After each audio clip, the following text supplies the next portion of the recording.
Good morning, Hosho staff, students, and families. Ya'atea Bena, we're ready to start our day, so please stand. Place your right hand over your heart. Voices are off and bodies are still. Eyes are on the flag. I pledge allegiance to the flag of the United States of America and to the republic for which it stands, one nation, under God, indivisible, with liberty and justice for all. We, the people of the United States, in order to form a more perfect union, establish justice, ensure domestic tranquility, provide for the common defense, promote the general welfare, and secure the blessings of liberty to ourselves and our posterity, do ordain and establish this Constitution for the United States of America. Good morning, everyone. Today is Thursday, February 4th. And we're ready to start our day with some music. So this is a few days in. Hopefully you remember the piece that Mrs. Neff has given us for the week. See if you can remember the composer and the name of the piece.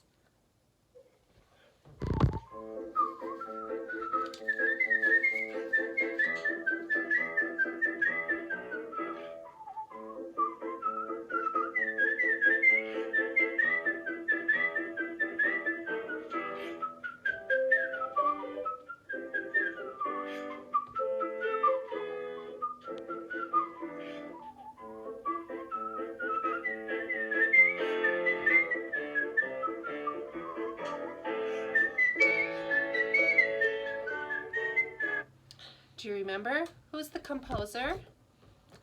Wolfgang Amadeus Mozart, and that is Turka from the Piano Sonata number 11 in A major. Oh, there was another piece I wanted you to listen to today. We're going to talk about it in art, so let's listen to this piece from the past. Do you remember this one?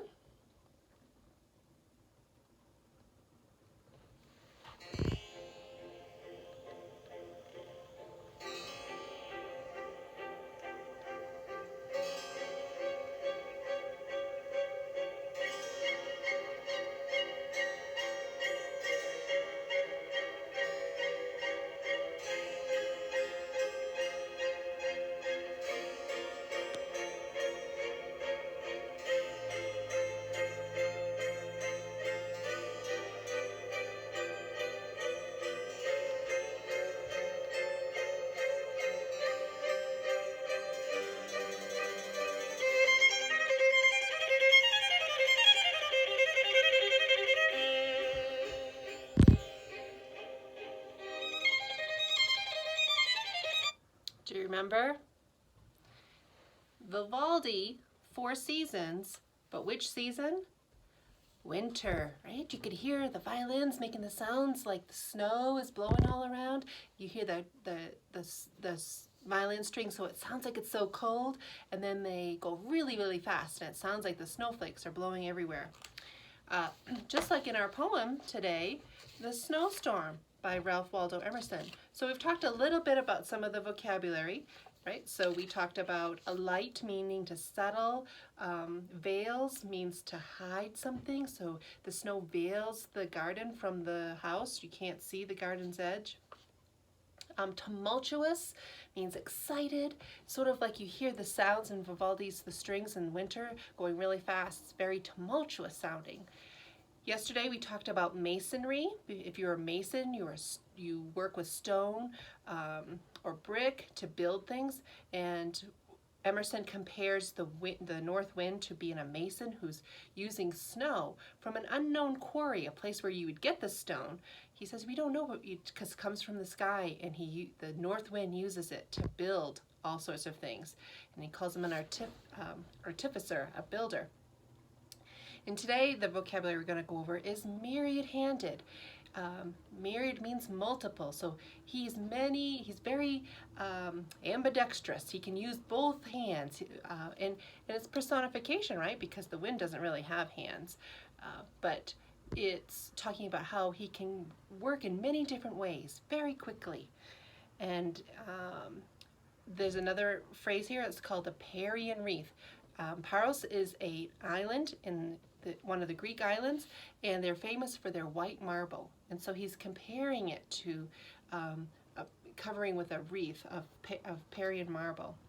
And then there's another phrase that says, a swan-like form invests the hidden thorn. And the word invest in this case means to hide. Have you ever gone for a walk in the snow and it looks like it's all the same, but you take a step and whoop, you fall down, right? Because it hid it. Snow can hide things. So that's what he's talking about. And the word maugre, it says maugre the farmer's sighs. So maugre meaning despite, like the farmer's sighing, but the wind pays no attention to the farmer sighing. He just goes on and does all this work. And then retiring, so the snow hides and goes back and returns, gives up its job, right? If you retire, you stop working. So he retires, he stops working. And then the word mimic is to copy. So let's reread the whole poem and see if it makes even more sense today. The more you read it, the more you'll understand. Snowstorm by Ralph Waldo Emerson. Announced by all the trumpets of the sky, arrives the snow, and driving over the fields, seems nowhere to alight. The whited air hides hills and woods and river and heaven, and veils the farmhouse at the garden's end. The sled and travelers stopped, the courier's feet delayed. All friends shut out. The housemates sit around the radiant fireplace, enclosed in a tumultuous privacy of storm. Come see the north wind's masonry, out of an unseen quarry evermore. Furnished with tile and fierce artificer, curves his white bastions with projected roof, round every windward stake or tree or door. Speeding the myriad-handed, his wild work, so fanciful, so savage, not cares he for number or proportion. Mockingly, on coop or kennel, he hangs Parian wreaths. A swan-like form invests the hidden thorn, fills up the farmer's lane from wall to wall. Maugre the farmer sighs, and at the gate a tapering turret overtops the work. And when his hours are numbered, and the world and all his own, retiring as he were not, leaves, when the sun appears, astonished art, to mimic in slow structures, stone by stone, built in an age, the mad wind's night work, the frolic architecture of the snow. The more we read it, the more we can enjoy it. Poetry does that for us. And so we move on to art. And who is our artist this week? Frederick Edwin Church, American landscape artist, but more famous for his paintings of South America. So we have the Heart of the Andes. Remember, that was the first one that we did. And the Arctic. Remember this one yesterday? If you were going to paint an iceberg and you had a white piece of paper, what would it look like? Well, this is what it looks like if you're Frederick Edwin Church. And you can see here in the foreground, remember we pointed out there was a ship's mast where there had been a shipwreck. Now, today we have Cotopaxi, and this is a volcano in Ecuador. And it's if you were going to paint a volcano that was erupting, what would it look like? So in Cotopaxi, for Frederick Edwin Church, we have in the back the volcano erupting. And then we have a landscape and a nice calm lake. But in the foreground, we have a waterfall. And there's even some more surprises in this. Now, Mr. Berg, when he gave this to me, he said it reminded him of, it brought to mind Vivaldi's Four Seasons Winter, because it's so dramatic. There is snow on the top of the volcano. All these little details are a little bit hard to see, but I'm going to show it to you. Here we go, Cotopaxi by Frederick Edwin Church. And there's lots of pinks and oranges, lots of colors. What you can't see, probably the detail in this one, the little hidden detail, if you look very closely, there's a woman walking with her llama down here in the corner. So his paintings are very detail oriented. And maybe if we have them hanging in the school, when we can all come back to school, don't we look forward to that day?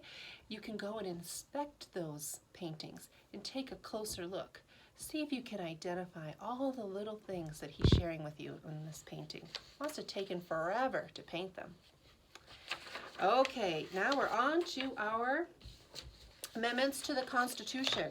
So tell me the Fourth Amendment.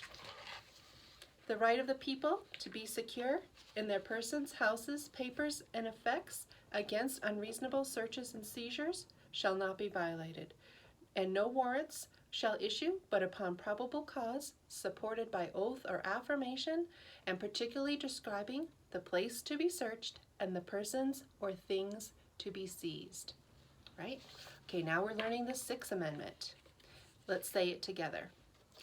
In all criminal prosecutions, the accused shall enjoy the right to a speedy and public trial by an impartial jury of the state and district wherein the crime shall have been committed,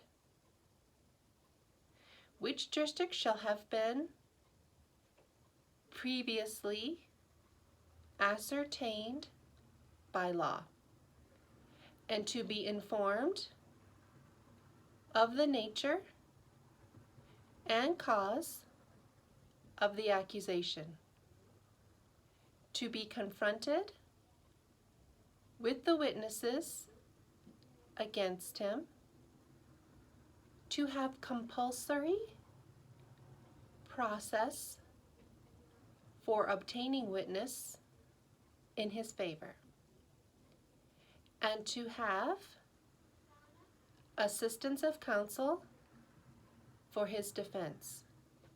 Okay, we'll keep working on those. The only other announcements, 7th graders come back. If you would like to come for in-person school, email me, and you can have mornings or afternoons. Some might feel a little intimidated to come back at this point, feeling like you're very far behind and not wanting to come back because you'll think that everyone else is doing so much more than you have been doing. Probably not so. So come on back. And everyone's sort of at a different spot. So if you are able to, come back 7th grade. Kindergarten registration. We must know if you have a kindergartner who's coming to school, a sibling, because I have to hold that spot. So if you do, please let me know. And we're still waiting on sports. Mrs. Neff is also now going to offer Wednesdays a chamber choir practice open to any grade, either 10:15 to 10:45 or in the afternoon 2:30 to 3. So if you would like to sing, let Mrs. Neff know, and I'll send out an email to parents for that as well. No birthdays today. Happy on birthday, everyone. So let's do our student pledge. I will do the good, I will learn the true, and I will love the beautiful. And I hope you have a great day today.